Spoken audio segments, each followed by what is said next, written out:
एक आम इंसान की जिंदगी केवल इसी उम्मीद पर टिकी होती है कि आने वाला कल हमारी सभी तकलीफें दूर कर देगा। कभी कभी तो इंसान मिट जाता है मगर उम्मीदें नहीं मिटती, क्योंकि एक उम्मीद ही है जो एक आम इंसान को उसके बेहतर भविष्य के लिए प्रेरित करती है। और हमारे भारतवर्ष में रियल एस्टेट एक ऐसा सेक्टर है जिसकी भूमिका बहुत से परिवारों को बेहतर बनाने से जुड़ी होती है, और इसलिए अधिकतर लोग रियल एस्टेट में इन्वेस्ट करते हैं और इसी से एक बेहतर भविष्य की उम्मीद भी रखते हैं। मगर पिछले एक साल से प्रॉपर्टी के रेट में इतना उछाल आया है जिससे इसकी दूरी एक आम इंसान से बढ़ती जा रही है। तो क्या है इसके पीछे का कारण और कैसे इस बढ़े हुए मार्केट में भी आप प्रॉपर्टी में इन्वेस्ट करके एक अच्छे भविष्य की सोच सकते हैं, देखते हैं आज की इस वीडियो में।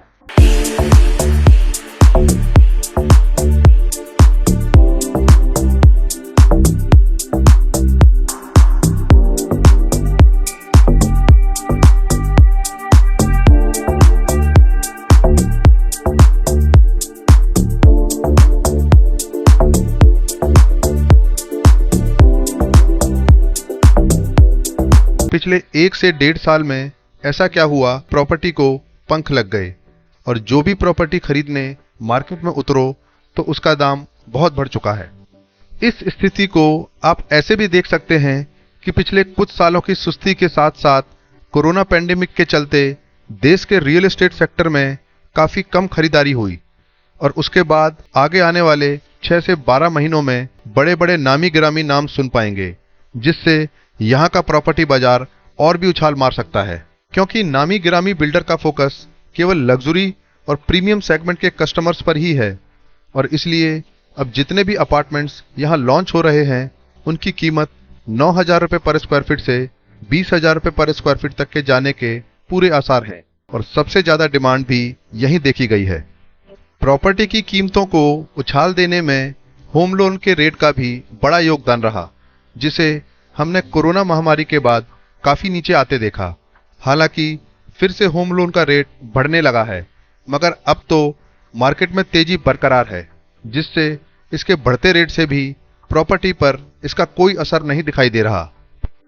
अब जिन लोगों ने इन्वेस्टमेंट कर दी है वो चाहते हैं जल्दी से जल्दी और ज़्यादा से ज़्यादा रेट बढ़े, और जिन लोगों ने अभी भी इन्वेस्टमेंट नहीं करी है वो चाहते हैं उनके इन्वेस्टमेंट करने के बाद रेट बढ़े। मगर एक बात हमें यहाँ समझनी होगी कि दुनिया में हर चीज अपने रफ्तार से घटती बढ़ती है। हड़बड़ाहट से कुछ नहीं होता। माली पूरे साल पौधे को सींचता है मगर उस पर फल समय आने पर ही मिलते हैं। इसलिए जो लोग प्रॉपर्टी मार्केट में इन्वेस्ट करना चाहते हैं वो इस बात का जरूर ध्यान रखें कि पिछले 1 साल में यहाँ रेजिडेंशियल प्रॉपर्टी में काफ़ी उछाल आया है, फिर चाहे वो रेजिडेंशियल प्लॉट्स हों या फिर हाई रेज अपार्टमेंट्स। मगर 2 सेगमेंट अभी भी ऐसे हैं जिनकी यहाँ दिनों दिन डिमांड बढ़ती जा रही है और उसकी अवेलेबिलिटी लगभग ना के बराबर है, जिसमें सबसे पहला सेगमेंट है लग्जरी प्रॉपर्टी।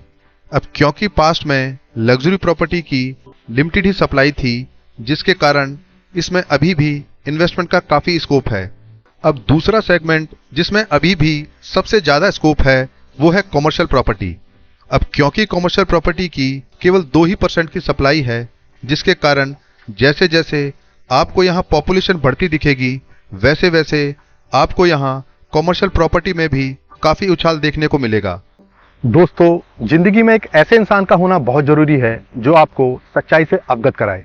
मगर जब मैं आपको किसी ऐसे प्रोजेक्ट के बारे में आगाह करता हूं कि यहाँ पैसा ना लगाएं, तो जो लोग उस प्रोजेक्ट से जुड़े होते हैं उन लोगों की ये शिकायत रहती है कि आप तो हर प्रोजेक्ट की बुराई ही करते हैं।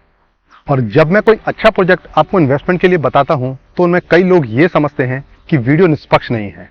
मगर मैंने अपनी जिंदगी में एक बात जानी है कि यदि आप सही हो तो कुछ भी साबित करने की कोशिश मत करो, बस कर्म करते रहो। गवाही वक्त खुद ब खुद देगा। जय हिंद।